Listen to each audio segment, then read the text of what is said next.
Okay. Um, right, I just asked my friend to join. He said he was going to join anyway, so I'm going to see if it's echoing for them. Okay. Now you're and that's good. So What's maybe and that? that's good. So maybe the Okay. headphones fix that part.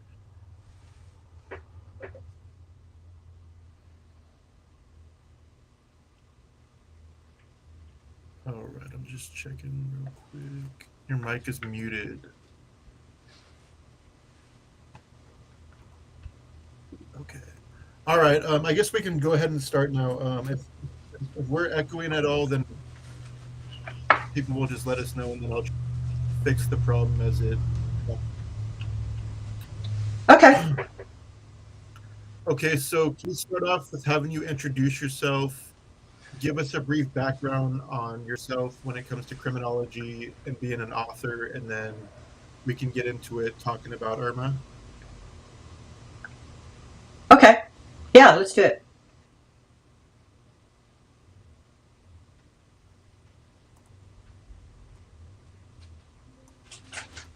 Okay, ready when you are. Okay. Hi, my name is Judith A. Yates. I'm a true crime. Let's try this again. I'm sorry. The cat has decided to jump on the desk. Hi, I'm Judith A. Yates. I am a criminologist and an author. I have over 40 years service in law enforcement and education. I have written several true crime books, and I've written two fiction books based on crimes. And my latest book is called Irma Grese, Becoming the Hyena of Auschwitz.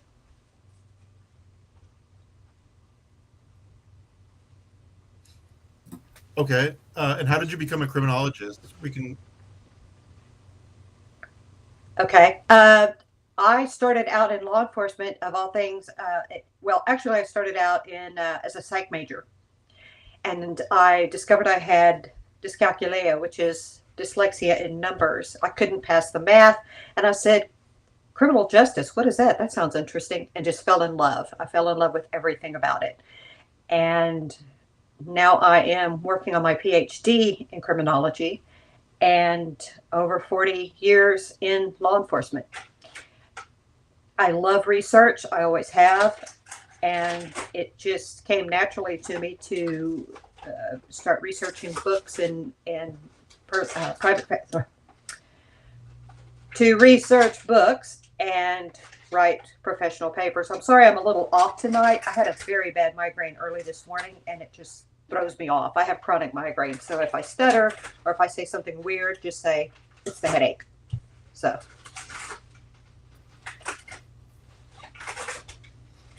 Oh no, you're good. You're good. So tell me about Irma. How do you pronounce her last name? Is it? I don't even want to try. that's okay. It's been mispronounced in a lot of documentaries too. Her name is Irma Grese.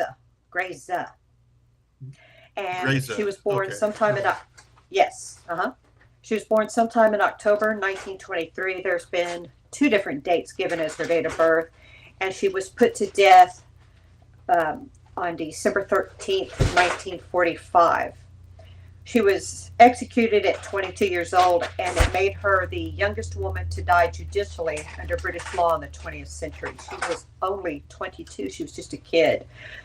But she came from a very small town in Germany, a couple of hundred people. She was a farm girl and wanted to be a nurse. That was her big dream. World War II hits, and she gets a job at one of the concentration camps at Ravensbrück, and she became a trainee Officerin and sort of took to it. She was transferred to Auschwitz to Birkenau, where she worked as a guard. Females could not be Nazis. There were no more female Nazis, and that's another misnomer in many of the books about her. Um, a Nazi was a man's world, is a man's job. So she was what is called in German a Nazi helper. She was finally arrested when British forces invaded and liberated Bergen-Belsen in April 17th, 45, and she was put on trial, found guilty, and sentenced to hang. But she was notoriously cruel. And that sounds sort of weak to say, I think, when we discuss Nazi Germany. But you have to understand there was like a spectrum of behavior from, for example, female guards in the camps. There were those who did not want to be there, who helped the underground, helped the women who were captured and imprisoned there. And then there were people like Irma Grese, who made it her life's mission to make life hell for the people who were kept in the camps.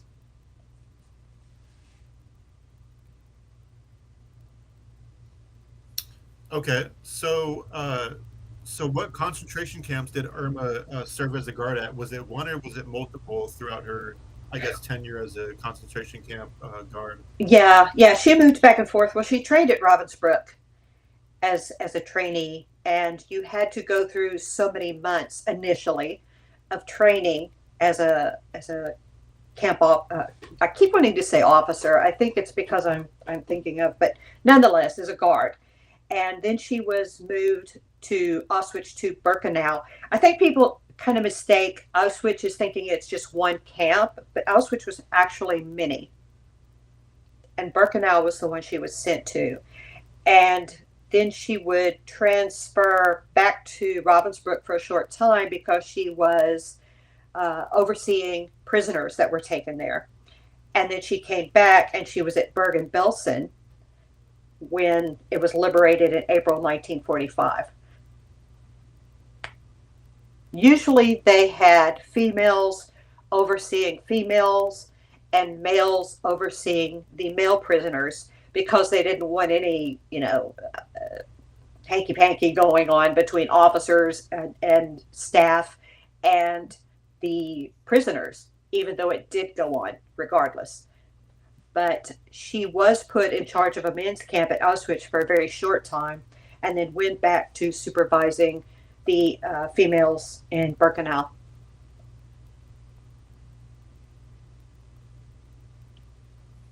So do you know what went into the trainings to become a guard at the concentration camps? Yes, I do.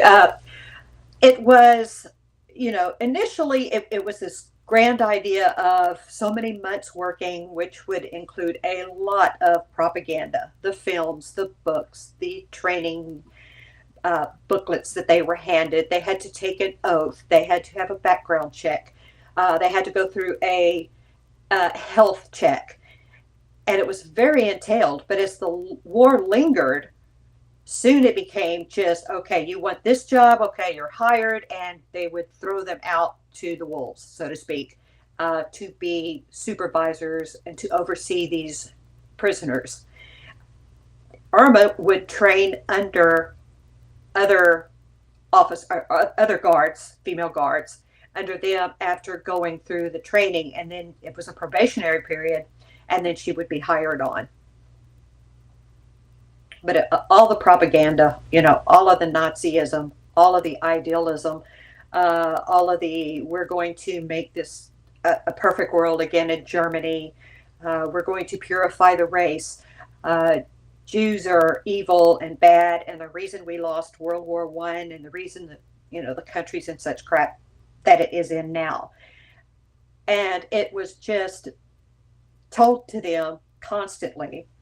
And they became a part of these camps because they lived there, they worked there, their social time was there. The camps didn't just have the prisoners' quarters; they had the officers' quarters. Some of them had health clubs for the guards and the officers and the staff. They had social hours and socialization times. They had free movie tickets, for example, to go to the cinema off campus. And, that's important because somebody like Irma Grese probably never even went to the cinema when she was growing up. And now she's got these free passes, and you can go into town and you can shop for things that no one else can get. There was a lot of clout given to these people, and that was part of the brainwashing. And so I know she was executed when she was 22, right? Forgive me. How old Correct. was she again when she first started as a guard? She was about 18 years old because she went and applied for the first time, and they said, "You're hired, but you have to be 18." Okay, well, that's in a few months. So she went and she worked at a couple of other places. She worked at a dairy, she worked at a little shop. And then when she turned 18, there was a time period where she didn't go apply just yet, which I think she was probably still holding out, hoping to be a nurse. When she wasn't hired as a nurse, she went ahead and went back to Ravensbrück, signed all her paperwork, and began training there. And so all of us, so she just trains, and all of a sudden she just gets a little bit of training, and then she becomes a guard and starts overseeing the Jews at first, and then does it like snowball from there? Does she actually get hands on with like the gas chambers or anything like that? No, women weren't allowed to work at the gas chambers. And she knew what was So what happening. was she allowed and not allowed to do? Well, that's kind of a loaded question because there were a lot of things that she was not supposed to be doing. She did get reprimanded once for being, quote unquote, too cruel to the prisoners. Um, and she did get reprimanded another time because she wasn't wearing her cap with her uniform. She wasn't supposed to be taking lives, but she certainly did, or beating prisoners unnecessarily, but she did. You know, there was initially there was this plan, if a prisoner was to be beaten for an infraction or proposed infraction, then she would have to have gotten another guard to stand witness to ensure the beating wasn't too bad. Well, that went out the window because they never did. Um, and she was supposed to get a supervisor's approval for certain things, but it just didn't happen. For one thing, it became so overcrowded so quickly because it wasn't just the Jews in the camps, it was the GLBT, it was prostitutes, it was women who were considered wayward or uneducated, or perhaps they had spoken out against the regime and were caught, or maybe they published a newspaper that was underground and they were caught. It was Czechs, it was all kinds of women that were put in these camps. Although Jews were the largest population to be murdered in these camps, there were just all kinds of women. And she, different religions, for example, um, and she just sort of became this, I don't want to say monster because you have to define what a monster is. She became this horrible person that just took advantage of the situation and went insane with her beatings and her shootings. Several witnesses said that they observed her um, on her bicycle driving past a woman who was standing outside of the hut looking at new people coming in. And she said, "Get back in your hut." And then before the woman even had a chance to turn and walk, Irma shot her dead.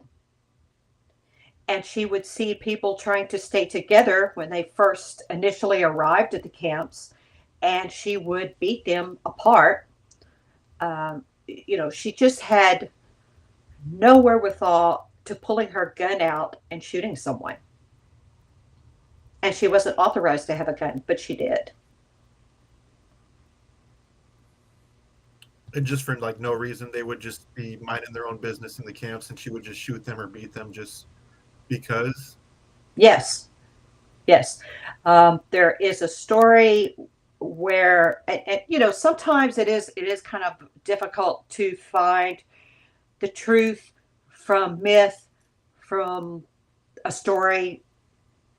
It was very difficult to find, but witnesses have seen her just beat people down into the ground for no reason except they weren't working hard enough in her eyes, or they weren't standing still uh, during roll call, or they weren't carrying enough sticks or rocks, or she was just an evil woman that I think the power went to her head, like it did a lot of women. I think she was expected to be like that in the Nazis' eyes at the camps, and she went full out. And I also think that she had some mental stuff going on too. That you have to think people don't join a cult unless they're looking for something the cult is offering. And that could be a lot of things. And that could be money. It could be power. It could be prestige. It could be job security. It could be good food, which she was receiving all of these things as an Ausseherin.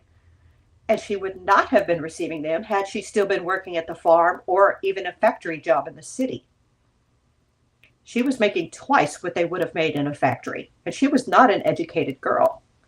She left school at 13, which I found out was for that time period at that location, it was normal. You could leave at the age of 13. And she did. And she wasn't the brightest student. So here's, she's being offered all this wonderful stuff that, everybody else just wishes they could go to a restaurant or have nice food on the table or have handsome men swooning over you. And you're dodging the war. You're hoping when you go home, your house is still there. And here she is living the life. So it appealed to her. So do you know if she ever was diagnosed with any mental illnesses, or did they ever do any mental evaluations before becoming a guard, or did they just not care since the war was going on? No, an interview with a doctor. Are you pregnant? No, that would have, canceled her out right there. Have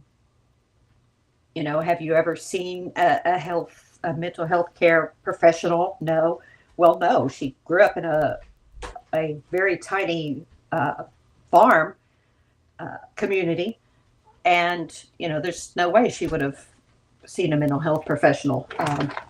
So there's no, and I wish if I could go back in time, I would want to have an evaluation done of her, because I would like to know, was she bipolar? Was she schizophrenic?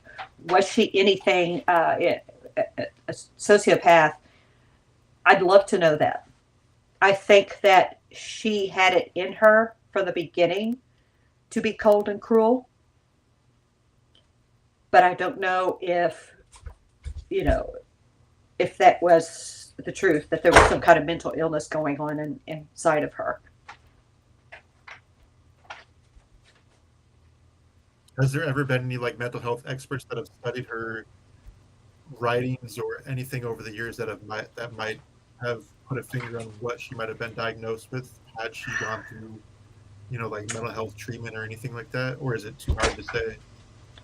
It's too difficult to press, because you would have to have a psych evaluation. You would have to do interviews. You would have to have an MMPI. Now, I know in one book on Irma Grese, the author claimed that she was some personality typed. I don't remember what it was, but he was basing it on a scale that wasn't even invented at that time. And secondly, she was never evaluated. She was interviewed after arrest, and she was certainly interviewed on the stand where she answered questions angrily, but there was never any kind of mental health evaluation of her. No.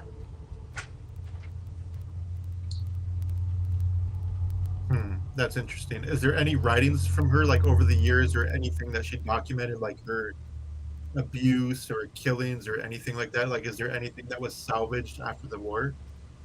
The only thing that could be found was her last letter that she wrote in prison, and some letters that she sent out to family members. And I have all of those in their entirety in the book. And if you read it,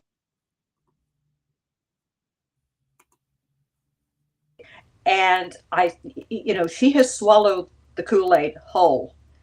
She is talking about how she is dying for a cause, and how Nazi Germany will rise again. And she's dying a martyr and a hero.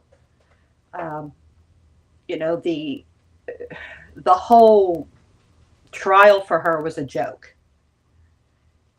And she was very defiant on the stand. So she discusses that. And she even attempted suicide prior to her life being taken by the British courts, but it didn't go through. And so she writes in code about taking poison and dying so that they can't take her life, that she takes her own. But she, you know, she writes her father, for example, and she says, I'm writing as a proud German woman. And it's interesting to read her letters. So, speaking of her trial and everything, how did that go? Like what was the process of that? Because I know a lot of war criminals either escaped or they died or whatever may have happened. Like, so how did that come about? How was she captured? Like, what was the trial process like? Can you go through that? Yeah, she was arrested, like I said, when Bergen-Belsen was liberated. Now, there are many, many accounts of how she was arrested. I included all of those in the book because I want the reader to see that there's not one answer. Does that make sense? There's, you know, there are other stories. And I included all of the accounts that I could find of her arrest. And then she was held prisoner. They were transferred to a jail. They went through the Bergen-Belsen, the Belsen Trial, her and so many others. And she was on the stand. Now, this is what's interesting to me. I'm going to side off here. The newspapers loved her. It was all about Irma Grese. And the words that they used to describe her were very flattering. The words to describe the other females on trial were not. And she did take the stand, as did her sister. Her sister was the only person to take the stand in Irma Grese's defense. And of course, she denied, or she, for example, they asked her, you know, you had a whip specially made to hurt and beat prisoners. And she says, yes, but it was a very light whip. And so it was almost like, look, lady, you took this cellophane whip and you beat people bloody until they couldn't move. And her response would be something like, but they, you know, but I wasn't standing. I was sitting. You know, she always had to make it sound not as bad. She's a, you know, she did things, but it wasn't bad things. And of course, you know, when they ask her all these witnesses who have testified against you, and she says, well, they're all lying, and they're making an elephant out of a fly. You know, a mountain out of a molehill is what she was basically saying in our vernacular. And it was, well, they're all lying. I'm telling you the truth. She's very defiant, very snotty on stand. And it did not go in her favor. She was one of the females that was given the death sentence. And they transferred them to another prison. And they were hung days later. And then they were buried in the prison courtyard, which they decided not too far from where the gallows were. And then they would eventually move the bodies. Germany wanted the bodies back. So she was transferred, and they were all given headstones, but they were having all these neo-Nazi meetings and white supremacy meetings. So they had to remove the headstones, and now it's in a park. I don't want to say the name because I don't want people, you know, finding them and making a big, but that's basically what happened. Is she was just very defiant. She was very hateful. A lot of her answers were, I don't remember, or I don't recall, or I don't think so. And it was very frustrating for the prosecution. She was going to, she was going to go out, and even her very last words to the hangman, she stepped up to the hangman's noose and she looked at them and she said, "Schnell," which means hurry up, get this over with. So she had to be defiant and she had to be, for want of a better word, bossy up to the end, because now she's telling them what to do.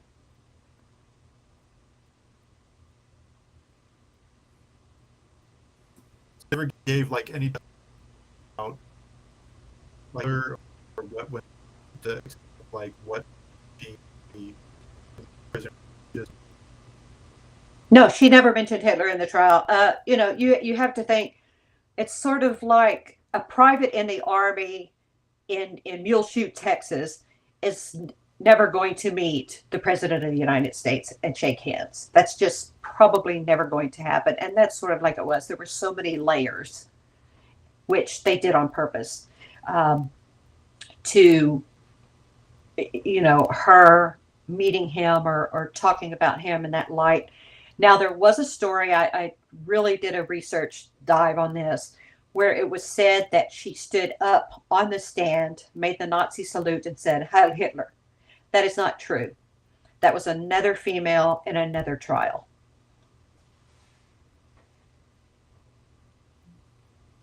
So at like murder trials, right? When people are convicted or before sentencing, there's victim impact statements.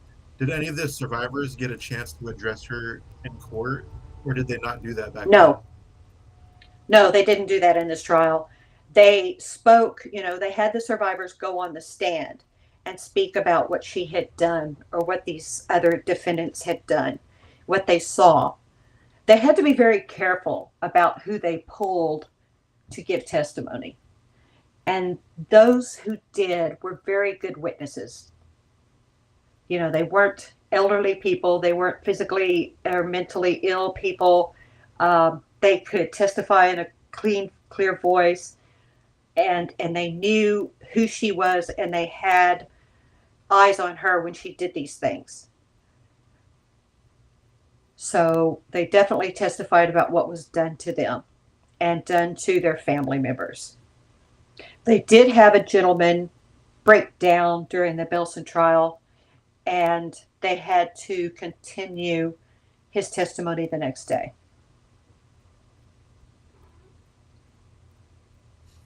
Do you know about how many people did show up and like give statements? Was it like in the dozens, hundreds? Do you know like exactly how many people there were?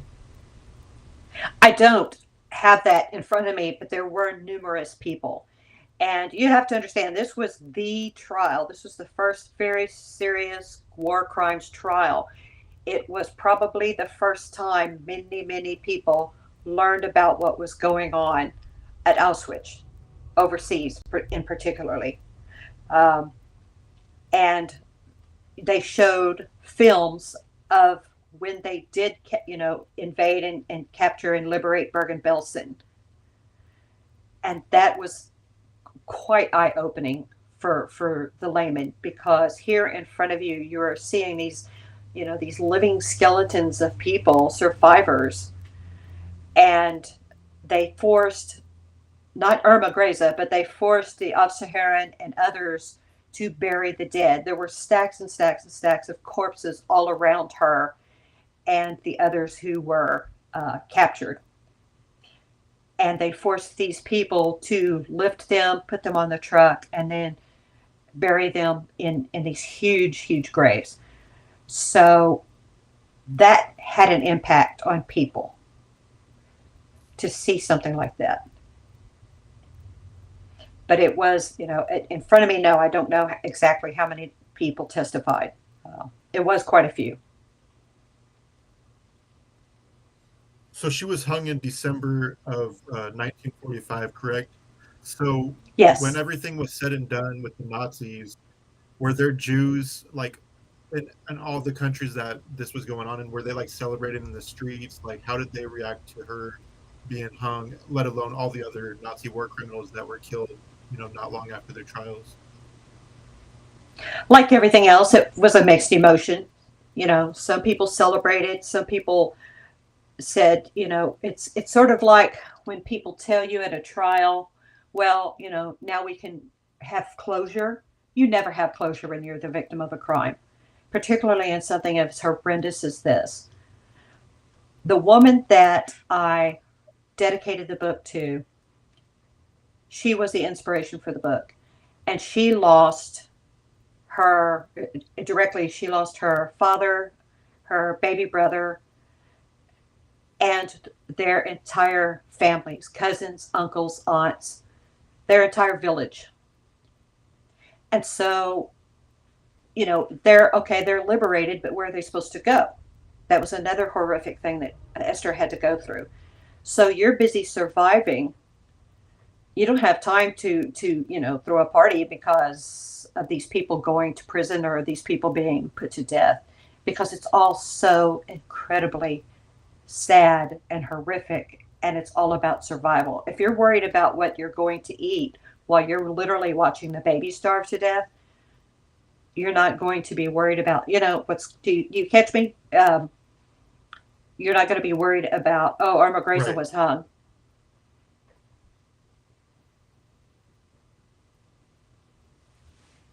Yeah, no, I can totally get that.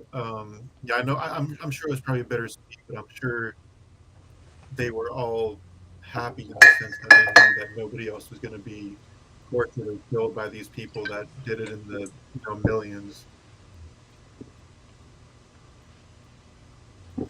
Sorry, I just took a drink. I'm drinking a So Mexican Coke, so I just took a big, and then the bottle clunked. But yes, it's going to be a mixed reaction. I mean, it's not over. It's never over. And I've read a very interesting study about the children of survivors and how there are certain issues with them because they are the children of Holocaust survivors. It's never over. I met so many people, I interviewed so many people who were survivors of the camps, but also were family of survivors. And you never, it will soak into your life. I did meet one gentleman. I interviewed him for the book, and he appears in the book, and he said to me, yes, I'm a Holocaust survivor, but that doesn't define me. First, I'm a man. I live here. I'm an artist. He's this amazing artist. And he says, but I'm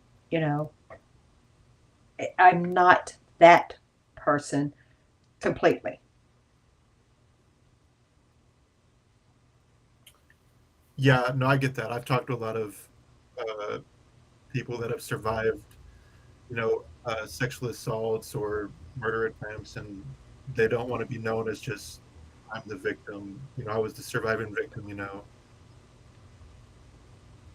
Right. And he told me a story. He said, he was at a museum, and they were putting a new installation of to their Holocaust memorial. And he said that he met a gentleman, and the first thing that man did was hand him a card that said, I am a Holocaust survivor. And it had his name and phone number.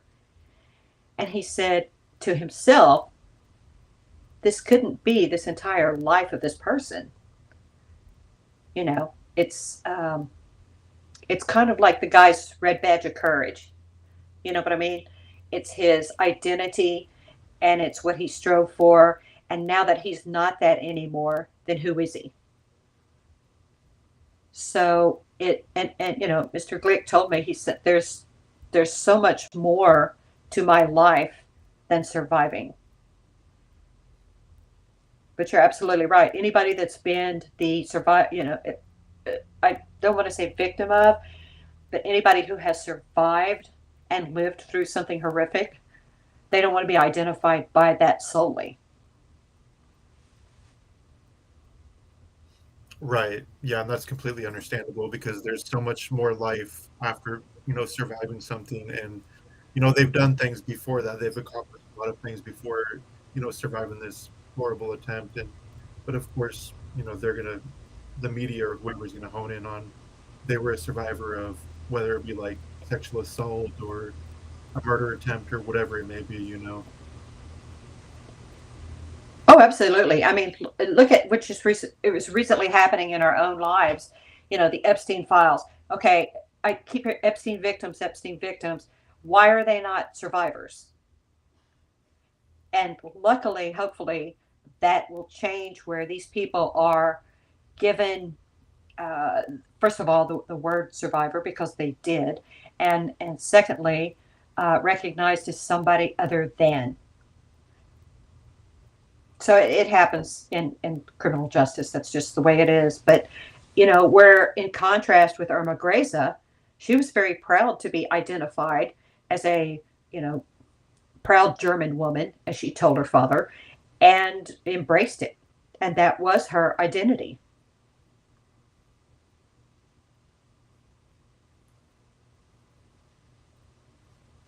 So how did her during her time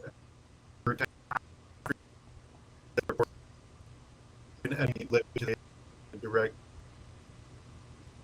Irma like her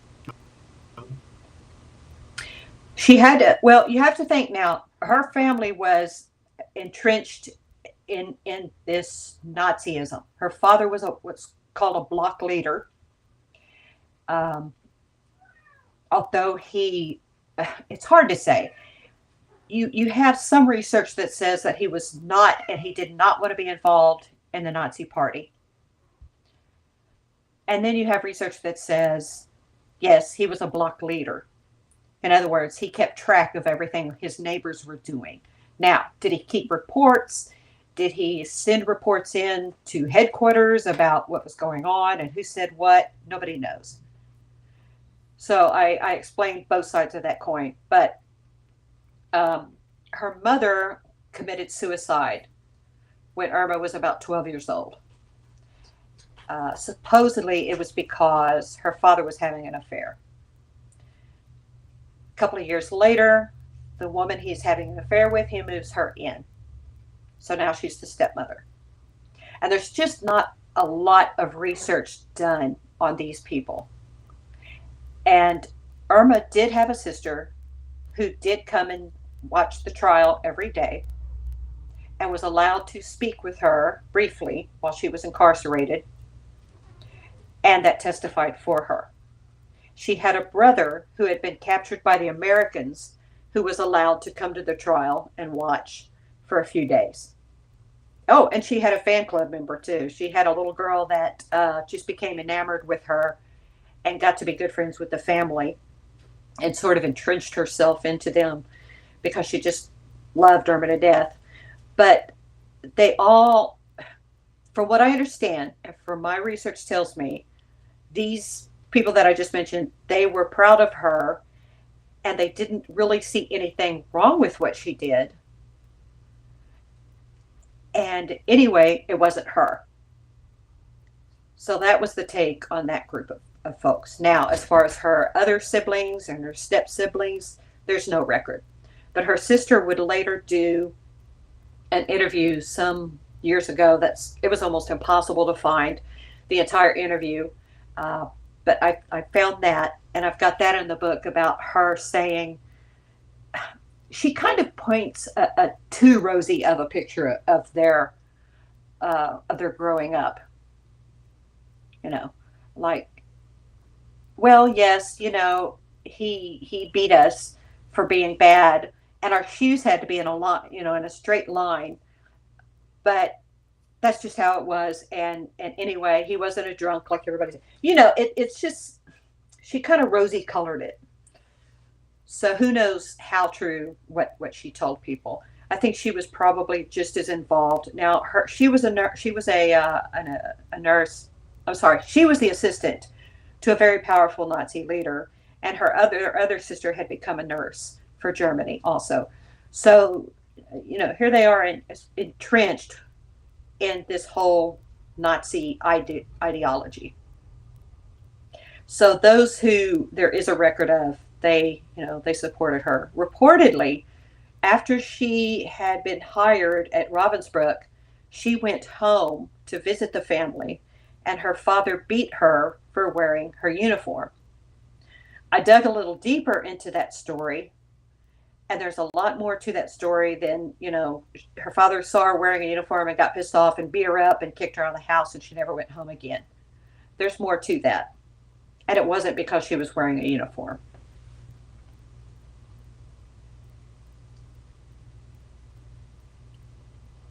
Why was that? Why did it had to do with she did something really mean to her little half sister. And then the brother comes out of the back of the house carrying Irma's pistol and waving it around. Probably, he's a kid, so he's probably like showing off, oh, look what I found. And that didn't go over so big. Her father had come home from the pub. Now, some research shows that he was a teetotaler and he was against alcohol. And, then there you have, sorry, the cat's on the keyboard again. Then you have her father was a drunk who beat the hell out of his kids and his wife. So, unless, and all the people who could really testify to something like that, they're no longer with us. So I'm going with both of them. But, maybe he was drunk when he came home from the pub. Maybe the brother waving around a gun did some kind of PTSD. Who really knows? But that's the story as to why she got kicked out of the house and she never went back. Now, did she say something? Did she do something else? Who knows? But that's the basis of the story.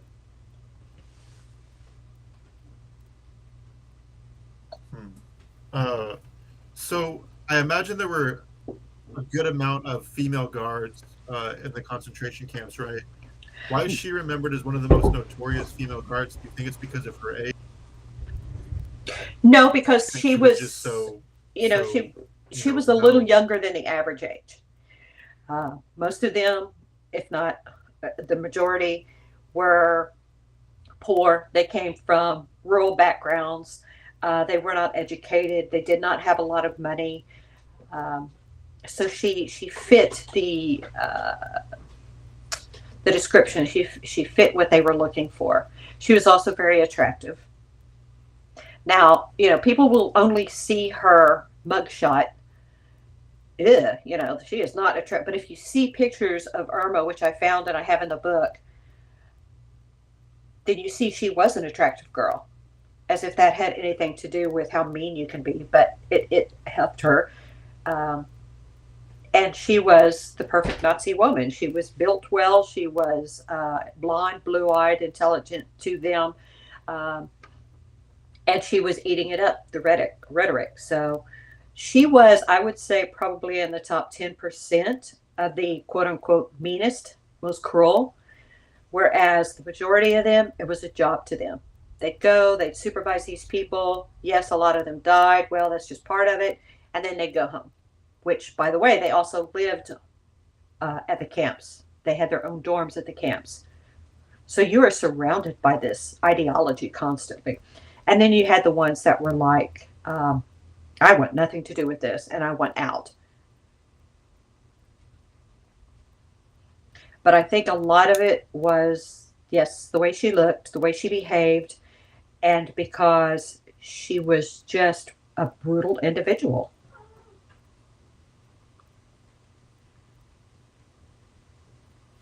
So with your research,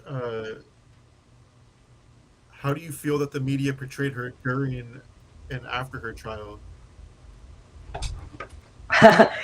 She was, it's very interesting. If you look at the women who make the news, they are considerably attractive women, these criminals who are making the news. And they have something about them that draws people to them to want to learn more and want to learn more. Ghislaine Maxwell, for example. I can think, Darlie Routier, Diane Downs. They're attractive women who don't, quote, look like they would do something like that. The news media at the time treated Irma Grese in the exact same way. Look how beautiful she is. Look how tall she sits.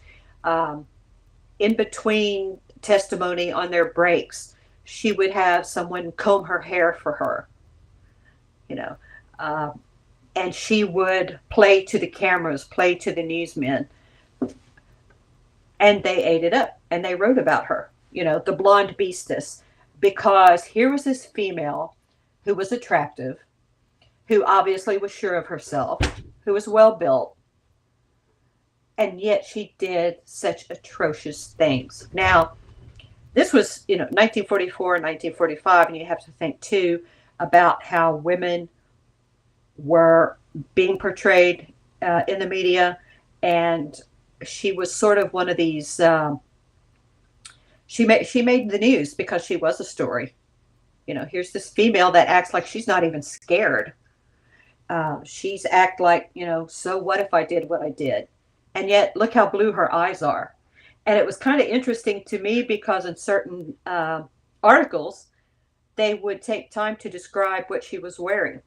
And one of the journalists even said she was wearing stockings that any woman would be jealous of, or any woman would have loved to own or be wearing. And here they are, they're going out to what's left of Bergen-Belsen so that the jury can get an eye of, where it happened. This is where thousands and thousands of people met their deaths, some at the hand of Irma Grese. But this journalist is worried about how nice her stockings are. So she was really, she was really quite the enigma for her time as far as female criminals. And she was interesting. People wanted to know more. People wanted to know how she got there. What's a pretty girl doing in this kind of mess?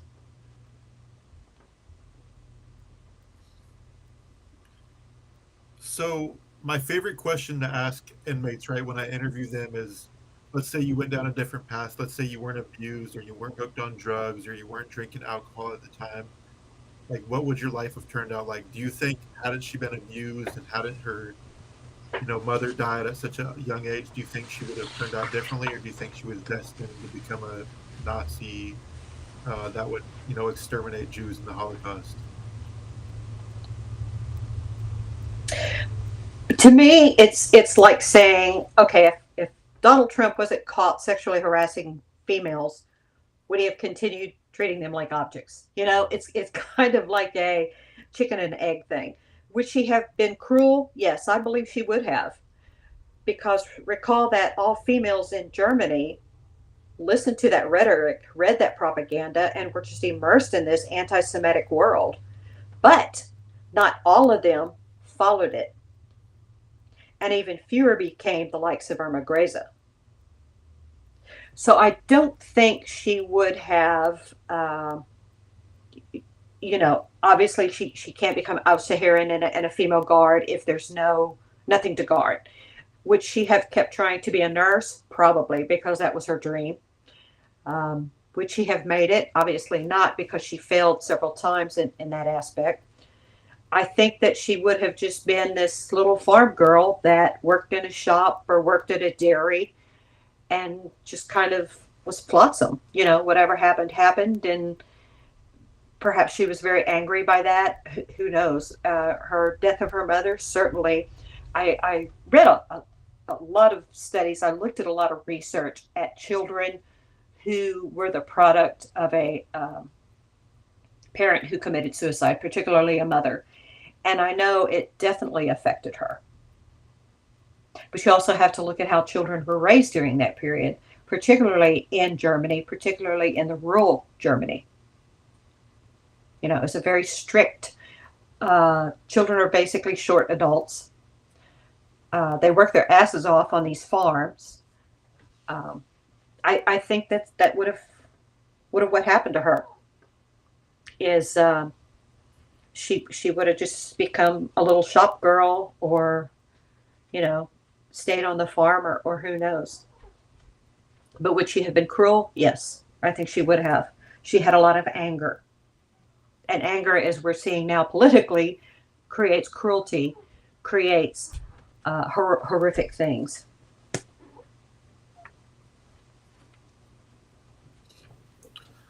So now that we, I don't even want to call it a criticism.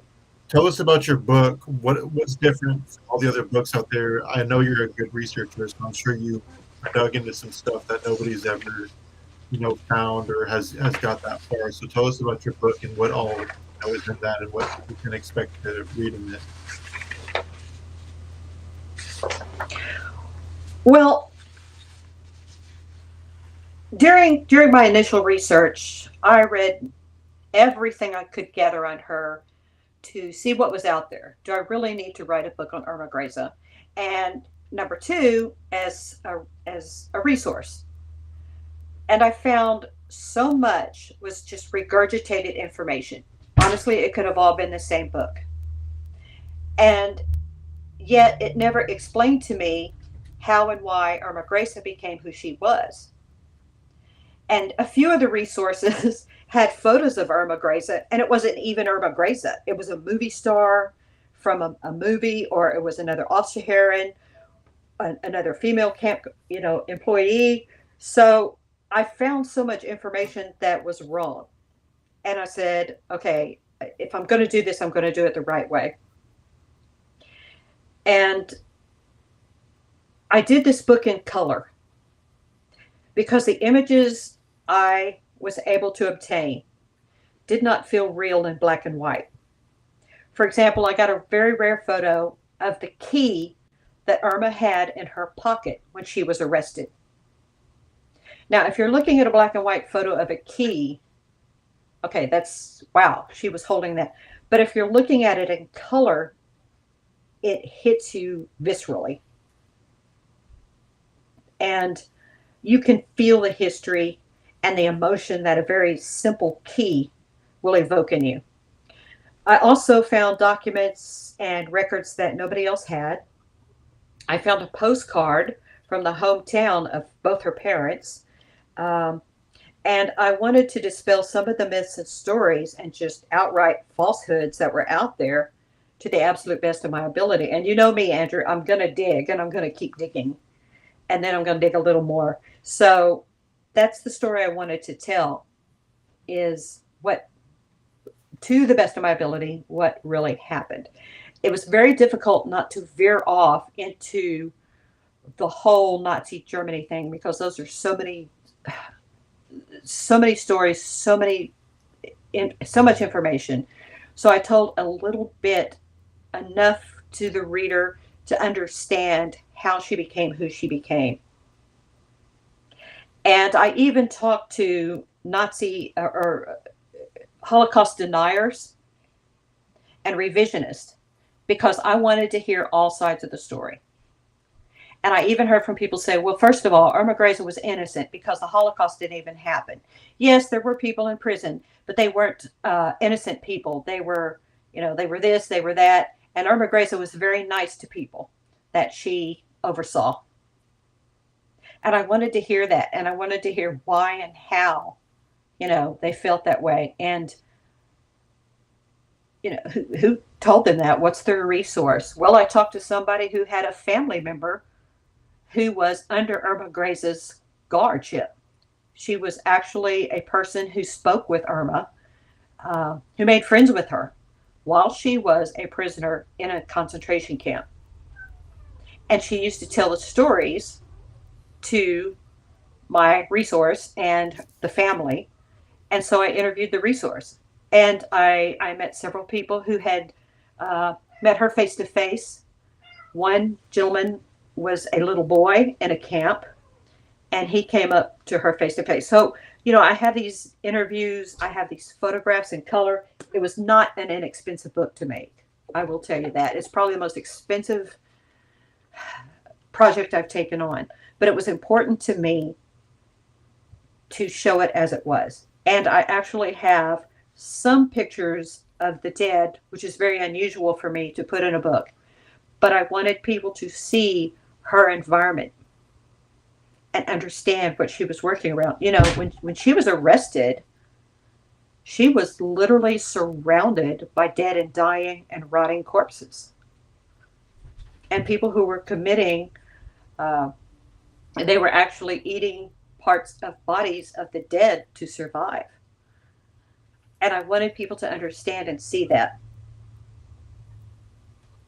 So it's very involved.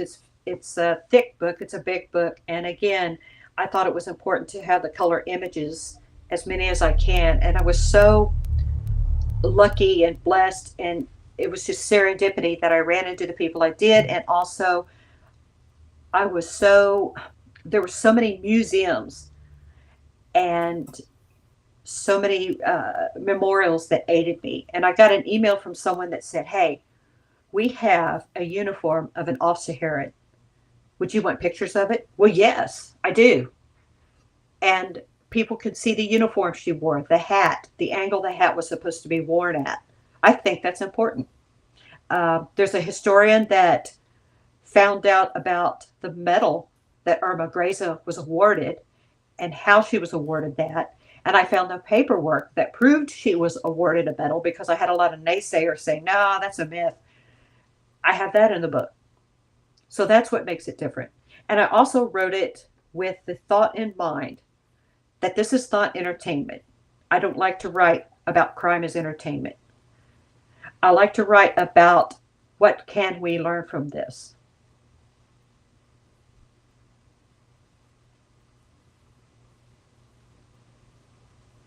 What can we learn from it?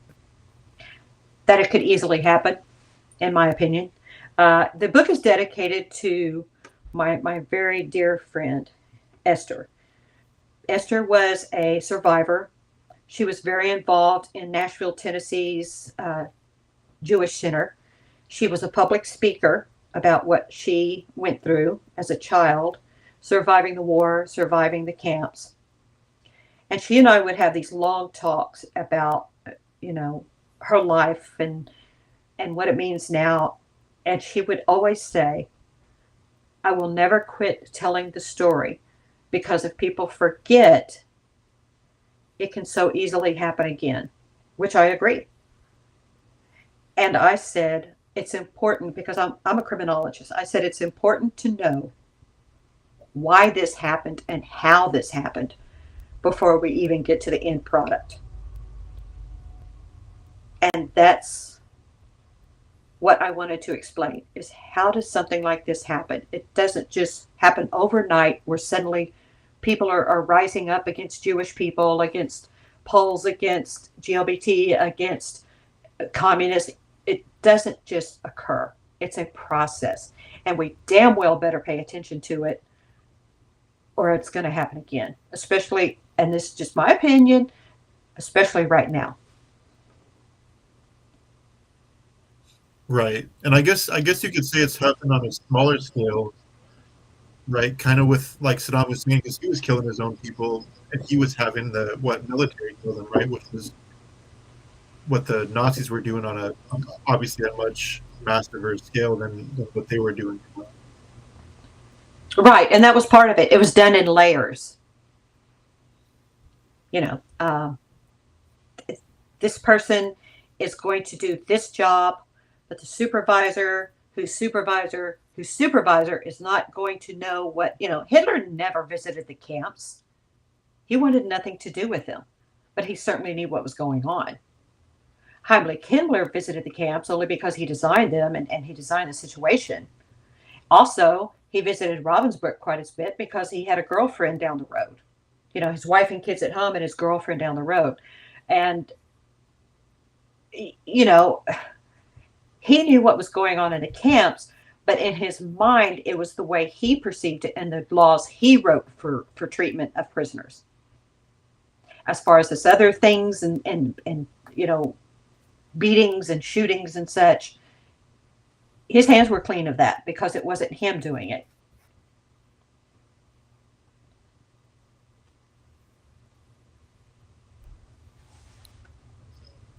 So it sounds like you were inspired by different things. Right. What exactly inspired you at first? Actually, work and write this book. Two things. I was invited by Dr. Henry Lee to go to this international conference on crime in Japan. and I submitted a paper on Grese. But it was such limited information that I had at the time that I wanted to know more. And the other was Esther, because I had asked Esther several times, would you be interested in writing your story? And she just couldn't do it. I mean, she would do an hour presentation and she would have to take a week to 2 weeks to rest from it, because it was such a harrowing affair. And, we talked about this earlier, how it never stops. The pain never stops. The loss, the fact that you were a crime victim, it's never going to go away. And so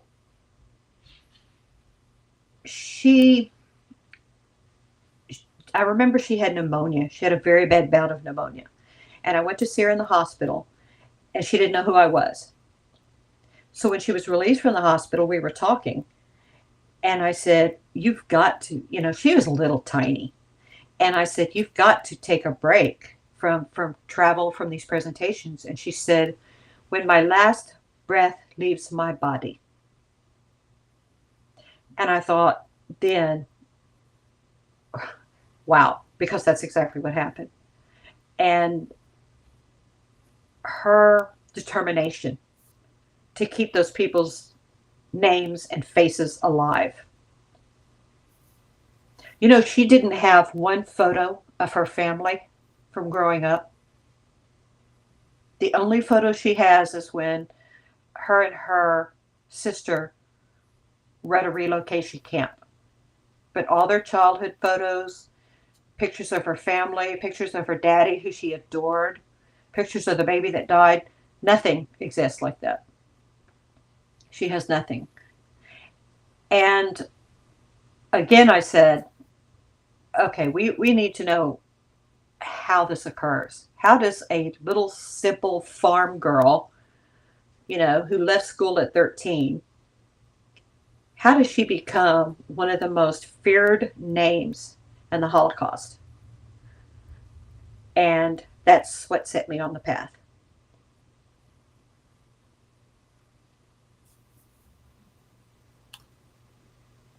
Yeah, that's. I mean, the entire thing is sad all around, but I can imagine not having photos of my loved ones. But I'm sure there's photos out there. Like I said, there's photos of bodies, and I'm sure there's videos that are probably archived where nobody can have access to them. But just knowing that there's probably more photos of your family in the concentration camp than actual family photos or whatever is just going to be really shitty at the end of the day. Right. I mean, can you imagine? We have, our family photos in the hallway where we call it the wall of fam. And we have photos all the way up to our great great grandparents when my family first came from Ireland. And, pictures of the daughters growing up and such. But can you imagine? You have none of that. They ran with the clothes on their back. And all of that was destroyed.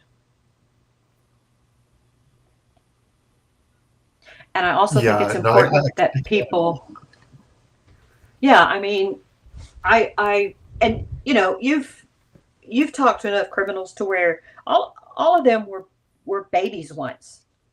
They were somebody's daughter, somebody's son. And where it happened, and you do a good job of this, what happened between that baby learning to walk and that individual who just walked in and wiped out everybody in a restaurant, strangers, or killed strangers that just gave them a certain look or walked by them? What happened? And that's what I wanted to know, because again, that's what Esther and I used to talk about. Is I would say, well, how is it that this person became, and initially I was worried about these museums and memorials and such from literally all over the world that I had contact with. How would they feel about me, quote unquote, spotlighting a criminal, a terrible person like this? And they were all for it because it is part of education. because we have to know how this person became that. So I don't know if I've ever told you this, but in 2013, I think it was like August or September, I got a letter from, I don't know how to say his name, Iraq Pripke. You know, does that name ring a bell to you? No, and you're breaking up, so I'm Oh, not sorry. hearing the name. Yeah.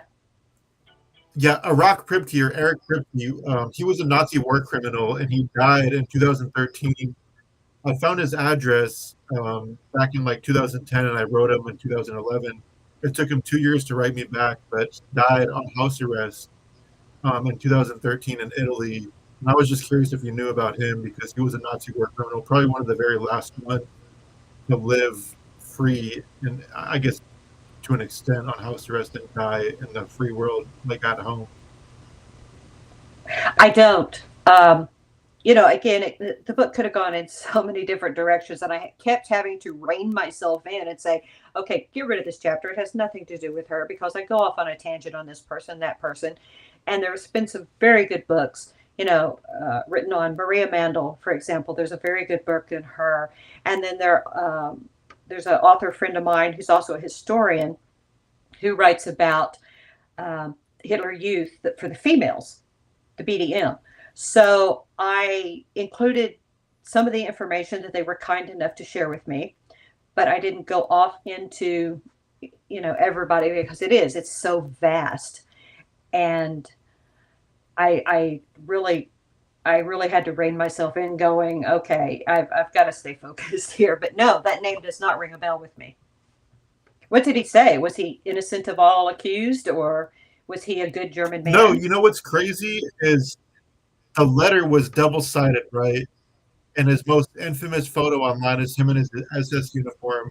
And he was so proud of it that he photocopied it on both sides. And he, honestly, I'll try to find it and send you a photo of both sides, because it was just so crazy to me. When I got the letter, I'm like, who the hell is this? Because he didn't write his name on the back of the envelope. And when I opened it, I was flabbergasted, because by the time I got it, he had died. Because he was 100 years old when he passed away. But yeah, I'll try to find it and I'll send you a photo of it, because it's the one letter that creeped me out the most, more than anybody's ever sent me, because he was an actual Nazi war criminal. He was the guy.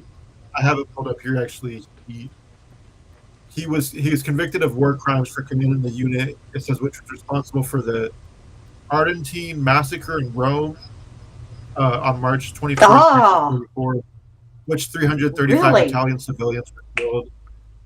Yes, I do know that, and I don't know his name, unfortunately, but there's a very, very good book. It's an older book. I had to really scrounge to find it, on that massacre.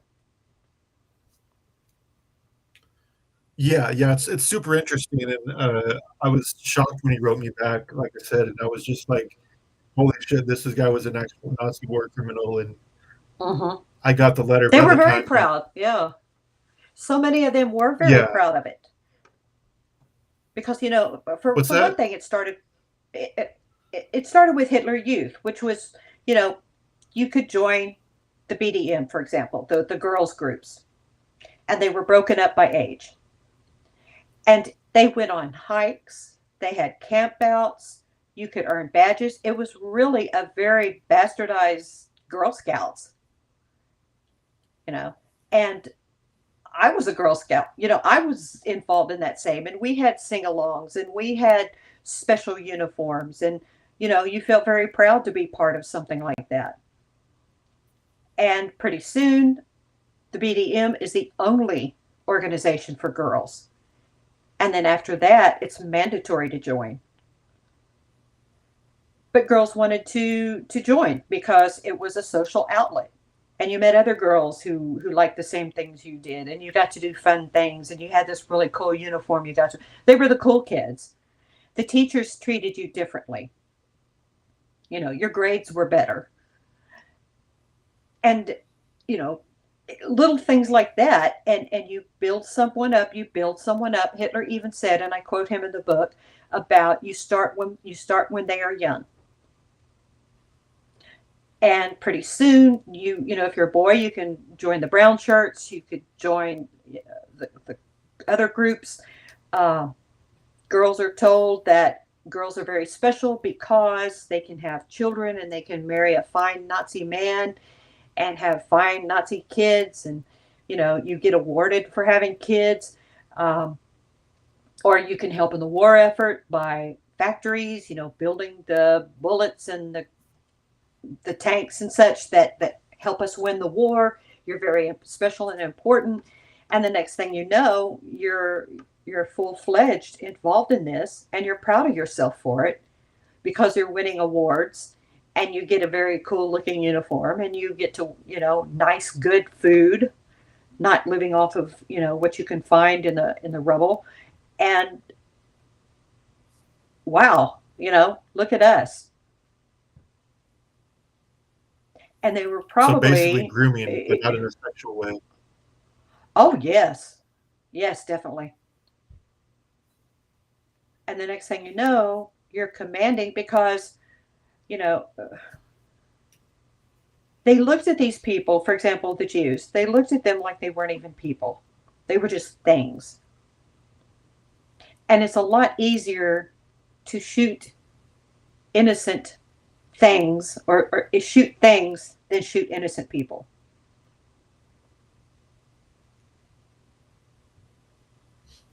And it's a lot Yeah, uh, easier to beat down an you know, an 80-year-old woman, Jewish woman, into the ground with your cellophane whip and kick her with your, you know, Irma was very proud of her boots. She wore the high top black leather boots, and she kept them shined to where you could literally see her face in them. And she used those boots to kick and stomp people, these prisoners.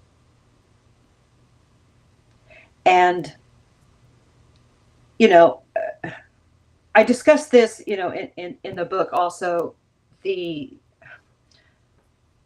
Some people can take the life of an innocent person and then have lunch. It's nothing. And then some people can't even hurt a fly. They shoo it out of the house. But there's a lot of folks in the middle, and they can go either way. And women especially. And this is why I specialize in this in female crime, because women are different criminals. They're a different type of criminal. And I've always said, kind of jokingly, kind of not, there's nothing meaner in the world than a teenage girl. And think about it, Irma went into all of this at 18. yeah, And that's pretty crazy in itself to think about, because I would imagine most people that go in the military are somewhat young, but I mean, 18 is like fresh, you know, young adult. oh yeah, think of yourself at 18. I mean, you know everything. You know about people. Um, you're bulletproof. Nothing's ever going to hurt you. You're never going to be in a car wreck. You're never going to be a drunk. You're never going to be a, you know, CEO. I mean, everything in your life is, I don't want to say a happy place, but you're so innocent. Even at 20, my God, I can think of the things I did at 20, and I'm like, my God, how did I survive that? You know, stupid decisions I made and said, well, that'll be fun. So it's really very easy, especially looking into my book. It's very easy to see how she became who she became, because you have all of this outside interference in your life, and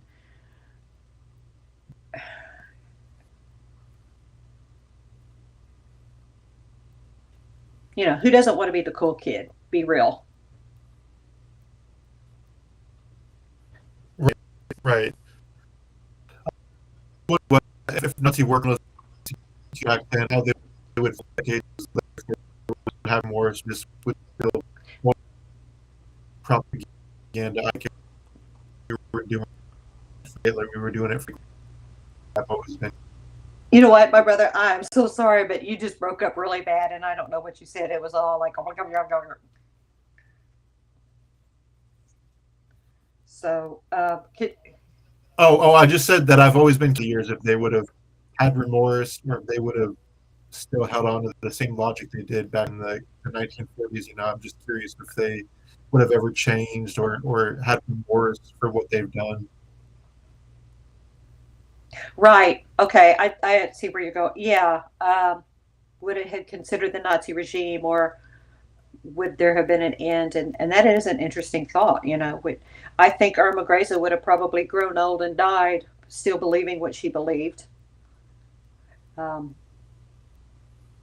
I, it's still, as much as I have done a deep dive into this book, and I literally lived it for 4.5 years, I think it took me. I can still not wrap my head around the number of people that did not walk out of those camps. The sheer number of people that lost their lives in those camps. It is mind boggling to me. And I do a comparison, I don't have it in front of me right now, of major cities. Uh, Austin, Texas, for example. Um, the population of people who died versus the population of, for example, Austin, Texas. Picture Austin, Texas suddenly being empty of individuals, or picture Manhattan, suddenly all the people are gone. And that's, those are the kind of impacts that it had. And I still cannot just fathom, even though I see the photos, that is a lot of people. That is a lot of souls. That's a lot of moms and little brothers and best friends and, teachers and aunts and such that went to their deaths. And I had nightmares deluxe. Well, I usually do when I'm writing with the Paul Dennis Reed book, for example. We've talked about that, where I had nightmares. But with this book, and I think the connection too with Esther, and I miss her all the time. Um, I had some horrific nightmares in these while writing this book, and I discussed those. I decided to talk about those in the foreword of the book, and detail them what happens, just because I want people to understand that, especially now, where anybody can write a book. I want people to understand that when you're doing this for a living, it's not like, I'm sure people tell you, oh, how cool, you interview serial killers. Isn't that cool? But I know that it bothers you, and you probably have nightmares as well. Right. Yeah. From time to time, I do. Not as much anymore, but sometimes I do, especially with cases involving children more than anything. Right, right. And we just don't take this lightly. This was a very, very difficult book to write. I want to say it might have been one of the most difficult, if not the.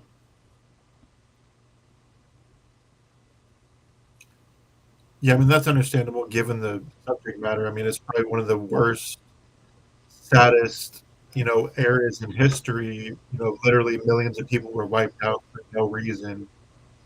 I can't think of a sadder timeline in world history.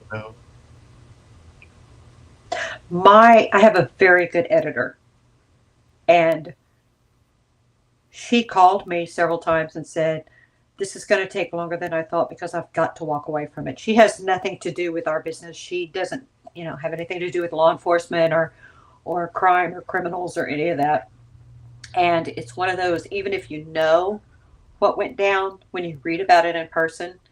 Um, and she said, I hope it's okay, but this is going to take me a while. And I said, no, because she's very good and I want her to do the editing, and I want her personal touch on it. So it took a little longer to do the editing, but I'm very proud of this book. Um, I think,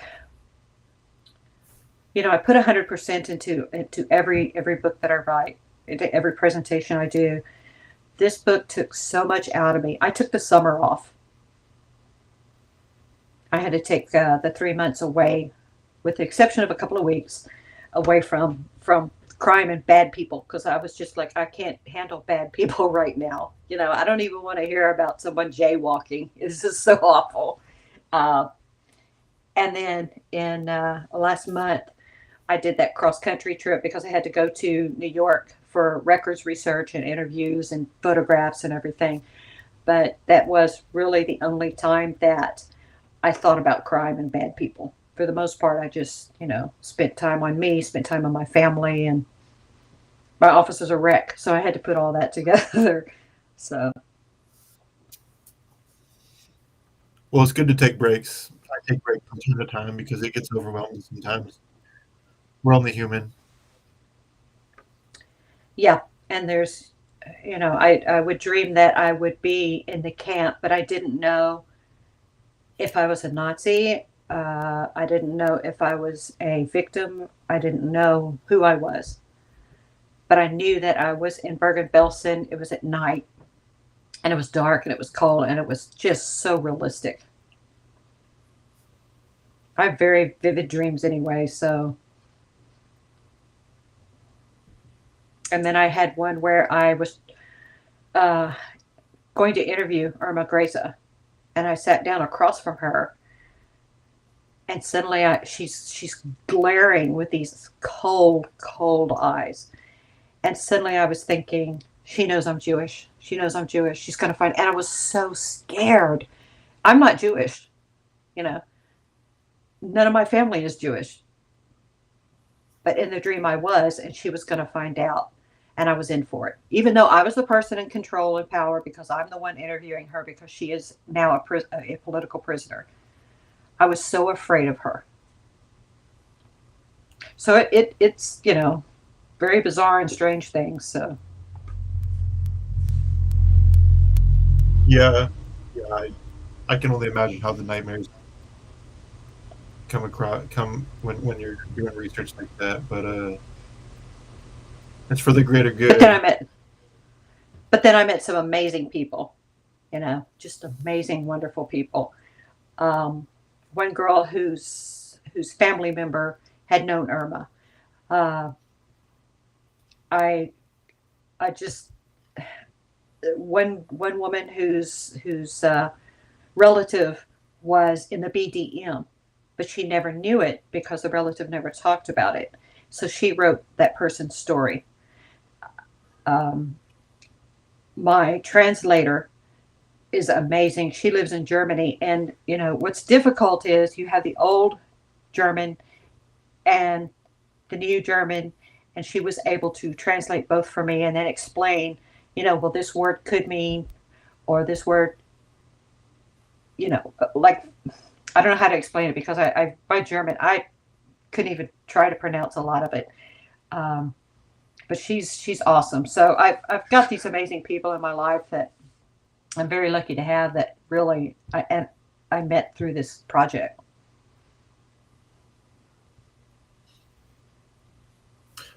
Well, before we get out of here, do you want to tell us where we can find your book and all your other books, for that matter? Yeah, my website is judithayates.com. You can learn more about the book and my work there. It is on Amazon. It's called Irma Grese, Becoming the Hyena of Auschwitz. On my Facebook, I hope everybody will friend me on my Facebook, which is J.A. Yates, crime author. And you can learn more about what I'm working on now and the book about Irma itself. And occasionally I will put up photos that are in the book so you can see, a little bit about this person's life and who they were and the key that was in her pocket, really, it was like a punch in the nose seeing it. I was actually shaking when I was sent it. And I think if you see that key and you're not hit somehow,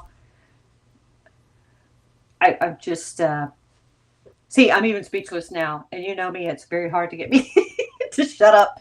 But nonetheless, I did enjoy writing it. I loved the research. I loved the people I met. But that's where you can find it, Amazon.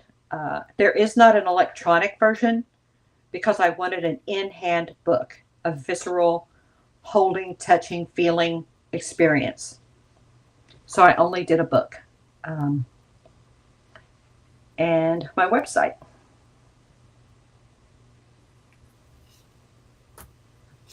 All right, awesome. Well, it's always a pleasure speaking with you, and I'm sure we'll do it again in the future. And we will stay in touch. And I definitely need to get a signed book from you sooner than later of your new book. Well, thank you. Yeah. Well, you know that I care about what you're doing and I support what you're doing. And what you're trying to do in educating people is amazing. You know, I don't want I'm a little bit tired of this whole true crime thing where the whole idea is to shock people because that does nothing for us and it just certainly doesn't help the survivors or the victims.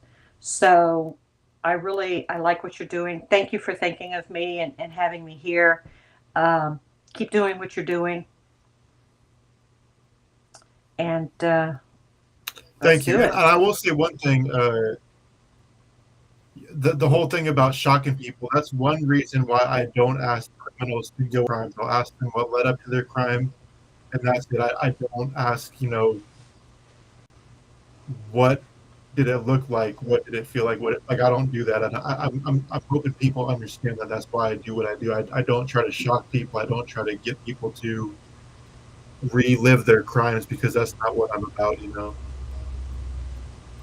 Right. And that's why I support your work is because, I was on a questionnaire thing and someone kept saying, well, are they ever going to show the crime photos of the kids the 4 kids that were killed at the college in the house that they all lived in? Refresh me. What school was that? Right, in Idaho, yeah. Yeah, there you go. Sorry. Migraine stopped there. But anyway, well, are they ever going to show the photos of who the hell wants to look at that? Those were people. They have families out there. They have loved ones out there. And, it's kind of sad that when you Google Sharon Tate, what's the first thing that pops up? How do you think their the families feel photos, about that? Right. And I'm really freaking sick and tired of people who are wanting to see crime scene or want to hear gory stories or all of that. It's like, to what? I just think that's sick and twisted, but that's just me.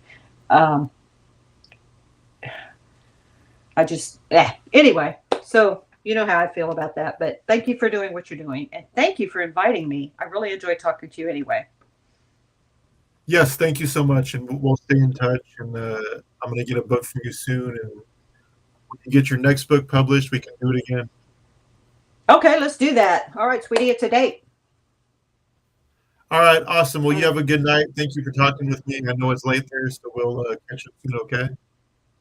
Oh, yeah, I'm good. All right, take care.